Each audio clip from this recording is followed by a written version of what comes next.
Do you ever try to talk about politics with people your age, or is it sort of... I only talk about politics with people my age if they agree with me, because Democrats tend to come for you and Republicans are more open about their opinions.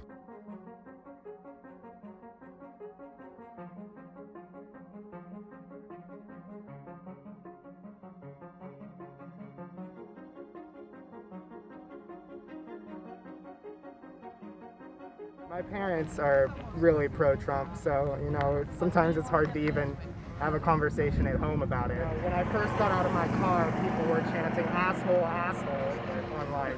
You can Dump find... Trump, asshole.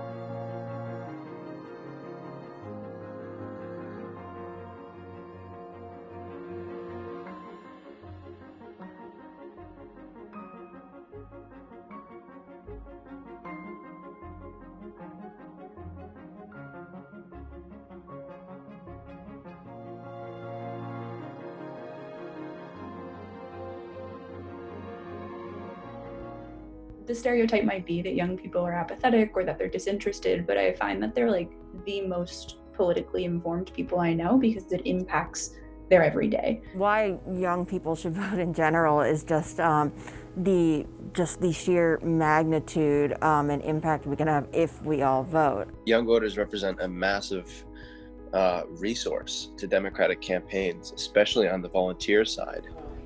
Center County Democrats.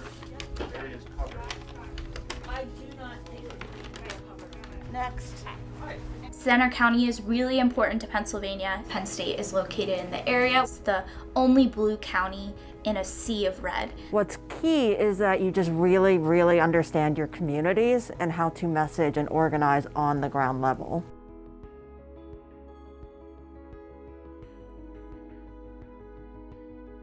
I work for Donald J. Trump for President Inc. He had over 6.5 million jobs, right? He had, and I mean, that's a small number, but I'm just telling you, just so I won't give you a high number, right? Hey, everybody, if you have masks, please pull them up. Please continue to protect our president, our men and women in our military, and our men and women in our frontline responders and law enforcement. In your name we ask it, Lord. Amen. Decade after decade, vote after vote, Sleepy Joe Biden has betrayed Pennsylvania, you know that. I think with everything through COVID, he's done a great job. Those are my friends, they're Trump. I'm just here for a good time. COVID, COVID, COVID. That's all they talk about, the fake news. COVID, COVID, COVID. Cases, especially in State College, started spiking as we expected around the time you would have been doing peak voter registration. A lot of students didn't come back, and I gotta say, if you didn't come back, you probably lean more liberal to begin with. We have lost a significant amount of the Democratic vote that we typically depend on campus. At the end of the day, you can't put people's lives at risk. Watching these rallies in person, watching people ignore pandemic advice while cases are rising, it really is a factor in how younger people are voting. When I founded the organization, it was not supposed to look anything like what it is known for now, which is like the smart shirts and all the sort of digital stuff. We were originally planning on just doing colossal get out to vote rallies. Democratic campaigns across the country, you need to have a good digital team. If you do not invest in digital, you will lose. We've had a huge opportunity with switching to fully online organizing to really target young people in general. We've prioritized calling into youth-dense precincts in State College, Pennsylvania, where maybe we wouldn't have been able to door knock. What we really do is find different people, even just lone Democrat. It could be like a teenager, it could be somebody in their early 20s who reaches out. Nobody is alone, especially with Gen Z. They've really found a lot of solace, I think, online. We are meeting young people where they're at on the social media platforms that they've been, so glued to during COVID. The social sphere among young people is becoming this totally grassroots and disorganized, but in many ways highly effective voter education, mobilization, and resource providing tool. The way that the Republican Party has been organizing and those super spreader events has not only been irresponsible, but it just shows a partisan divide in handling the pandemic.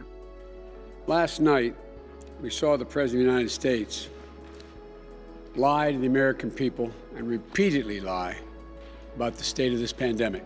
Even apathetic people are tired of the tweets.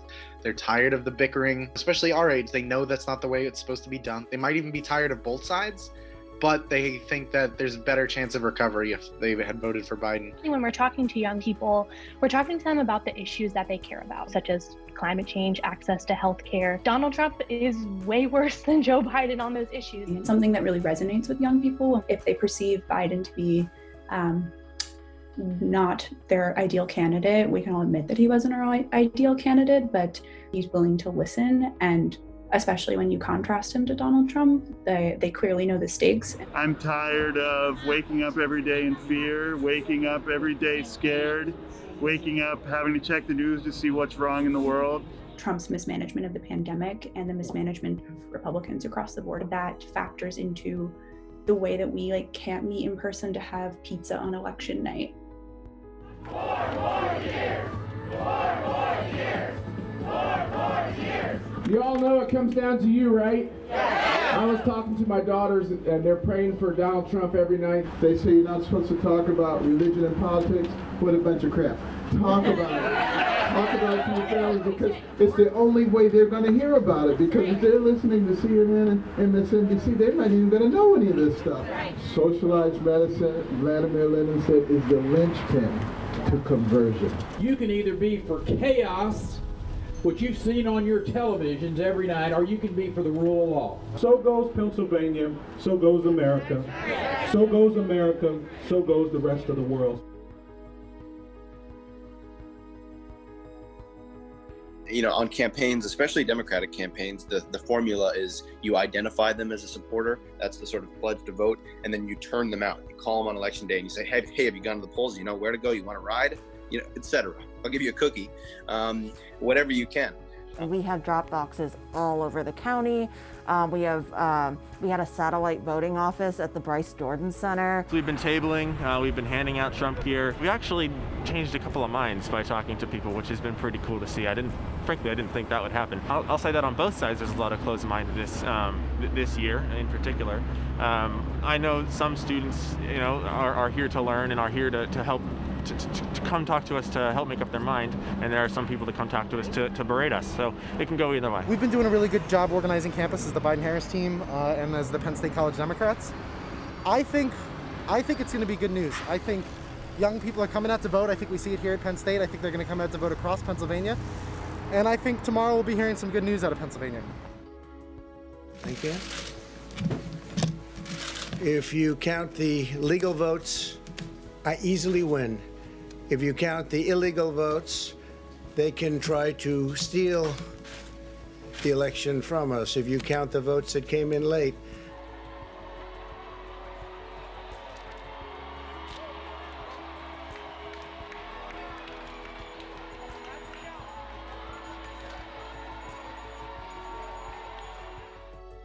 Joe Biden has won the Keystone State, Pennsylvania. That means we can now project that former Vice President Joe Biden has been elected President of the United States. I'm hoping that in the next couple of years that our generation will be able to keep putting in that work. We can and we will make change in a Biden administration.